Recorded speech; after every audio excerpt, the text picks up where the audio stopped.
Hello lovely colouring friends, my name's Amanda and this is my channel Amanda Colours. I am here today with Emerald to say hello and that we hope that you're having a wonderful, creative, colourful week. It's Monday here in Sydney. Well, I'm not even in Sydney anymore, in Australia. It's Sunday in lots of the rest of the world when I'm filming this. But Emerald wanted me to ask you, did you know that elephants can't jump? No, they can't. So there you go.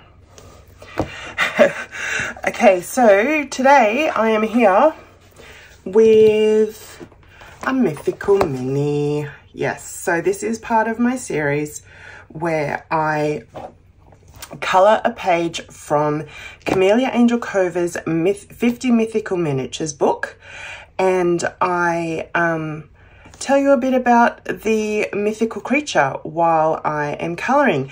And because yesterday for me here was St. Patrick's Day, what other creature could we do except the leprechaun?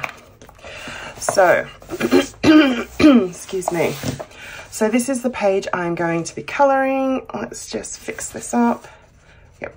So this is the page I'm going to be colouring, and voiceover Amanda is going to tell you all kinds of fun facts about the leprechaun. So let's get going.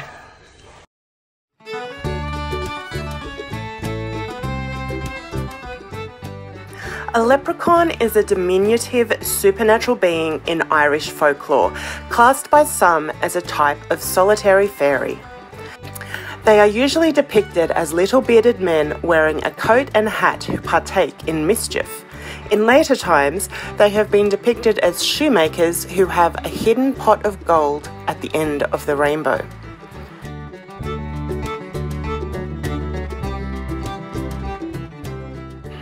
The word may have been coined as a compound of the roots lou, from Greek meaning small, and corp, from Latin corpus, meaning body.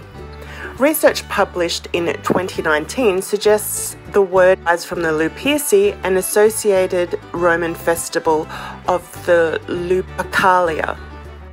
Folk etymology derives the word from leith, half, and borg, brogue, because of the frequent portrayal of the leprechaun as working on a single shoe.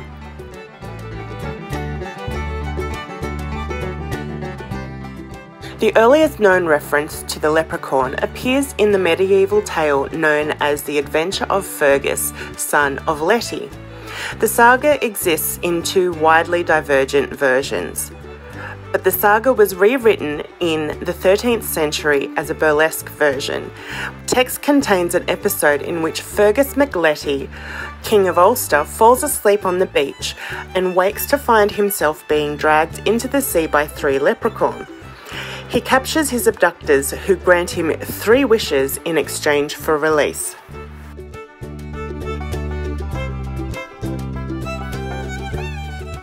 The leprechaun is said to be a solitary creature, whose principal occupation is making and cobbling shoes, and who enjoys practical jokes. Like Annalee's 1888 account, the leprechaun was not a professional cobbler, but was frequently seen mending his own shoes, as he runs about so much he wears them out, with great frequency. This is, he claims, the perfect opportunity for a human being to capture the leprechaun, refusing to release him until the leprechaun gives his captor supernatural wealth.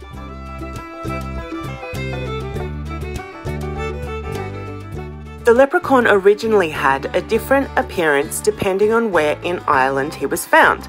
Before the 20th century, it was generally held that the leprechaun wore red, not green. Samuel Lover, writing in 1831, describes the leprechaun as quite a beau in his dress, notwithstanding, for he wears a red square coat richly laced with gold, and inaccessible of the same, cocked hat, shoes and buckles. According to Yeats, the solitary fairy, like the leprechaun, wear red jackets, whereas the trooping fairies wear green. Yeats's Leprechaun wore a jacket with 7 rows of buttons with 7 buttons to each row.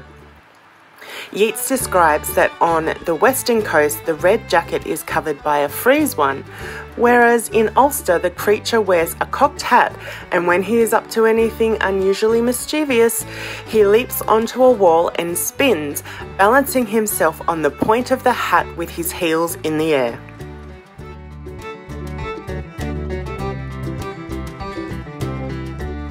The modern image of the leprechaun sitting on a toadstool, having a red beard and green hat, etc., is a more modern invention, or borrowed from other strands of European folklore.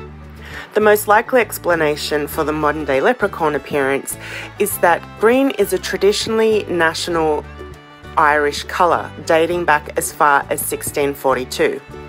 The hat might be derived from the style of outdated fashion still common in Ireland in the 19th century.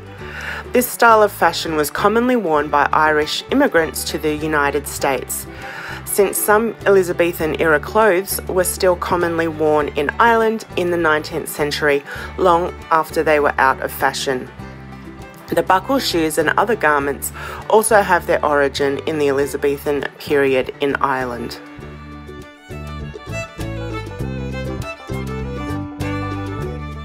Films, animated cartoons, and advertising have popularised a specific image of leprechauns which bears little resemblance to anything found in the cycles of Irish folklore.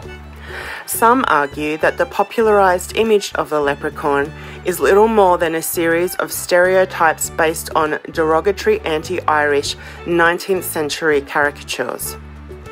Many Celtic music groups have used the term leprechaun as part of their naming convention or as an album title. Some popular forms of American music, including heavy metal, Celtic metal, punk rock, and jazz, have also made use of the mythological character.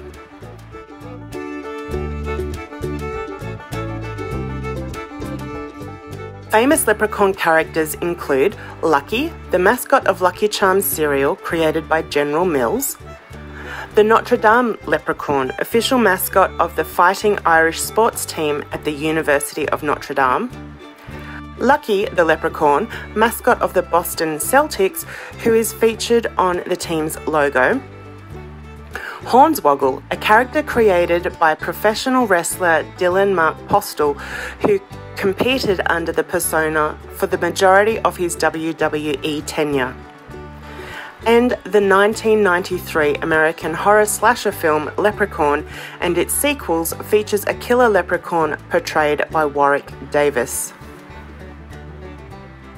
Well, there you have it. There is our leprechaun, and I managed to get gold on myself and accidentally sort of everywhere on the page. But yeah, I hope you enjoyed watching me colour this and learning about the mischievous leprechaun. Yeah, let me know in the comments down below which mythical creature you would like me to do next out of this book, and leave any questions, comments, whatever you like down there as well. I love to hear from you. So that is it from me today. I hope that you have an awesome day, and I'll see you in the next video. Bye.